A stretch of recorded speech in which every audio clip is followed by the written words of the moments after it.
ఇక సిఎల్పి సమావేశంలో రహస్య భేటీకి ఎమ్మెల్యేలు రహస్య భేటీకి సంబంధించిన అంశం గురించి ప్రస్తావన వచ్చింది. దీనికి సంబంధించి ఏఐసిసి ఇన్ఛార్జ్ దీపదాస్ మున్షి స్పందించారు. దీనికి సంబంధించి పూర్తి డీటెయిల్స్ మా ప్రతినిధి హేమ అందిస్తారు. హేమ, చెప్పండి. మొత్తానికి 5:30 గంటల సుదీర్ఘ భేటీ తర్వాత ఇప్పుడే మీటింగ్ ముగిసింది. మంత్రులు ఎమ్మెల్యేలు అంతా కూడా వెళ్ళిపోతున్నటువంటి దృశ్యాలు మనం చూస్తున్నాం. మరి కాసేపట్లో ఢిల్లీ కూడా బయలుదేరనున్నారు. ఢిల్లీ మీటింగ్ అనంతరం ఢిల్లీ వెళ్ళడంతో ప్రస్తుతం ఈ టూర్ అనేది చాలా కీలకంగా మారింది. సో ఈరోజు ఢిల్లీలో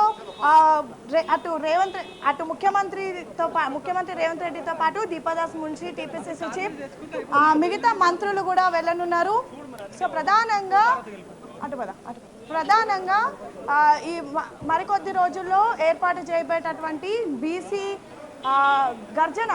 భారీ బహిరంగ సభకు రాహుల్ గాంధీని, అదేవిధంగా మెదక్లో ఏర్పాటు చేయబోయేటటువంటి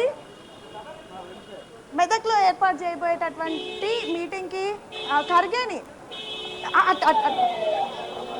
మనతో అనిరుద్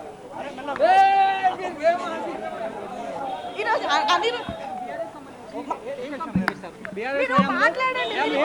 చెప్పినాను కదా మీకు చెప్పినాను కదా ఇప్పుడు సిఎల్పి మీటింగ్ చెప్పినాను కదా మీకు చెప్పినాను. నేను ఏ మంత్రి మీద ఎవరి మీద కాదు, జరిగిన assign lands BRS government clear గా చెప్తున్నాను. దానిపైన ఎంక్వైరీలో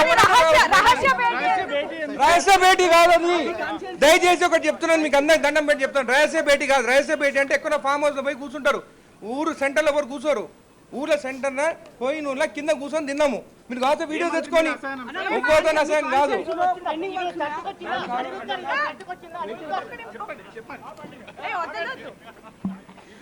సో మాట్లాడించేటటువంటి ప్రయత్నం చేస్తే కూడా అనిరుద్ మాట్లాడడం లేదు.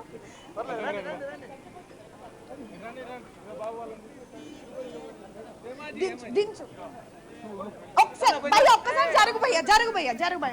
అడిగినాను.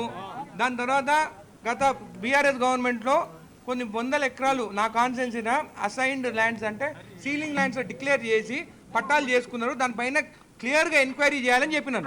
ప్రధానంగా ఒక మంత్రికి వ్యతిరేకంగా ఈ భేటీ పెట్టారనే వార్తలు వస్తున్నాయి. దాని మీద మీ స్పందన ఏంటి?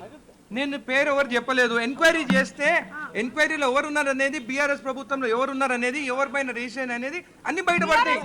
ప్రభుత్వంలో కాలేదు, పాత గవర్నమెంట్ గురించి చెప్పినాను. నేను ఈ రోజు మీతో పాటు కొన్ని ఫైల్స్ ని తీసుకొచ్చారు. ఏంటి ఆ ఫైల్స్ లో ఏముంది? నా కాన్స్టిట్యున్సీ ఇష్యూస్ ఉన్నాయి. కాన్స్టిట్యున్సీ ఇష్యూస్ మీ ప్రాబ్లమ్స్ చెప్పారా? చెప్పినా కదా ప్రాబ్లం.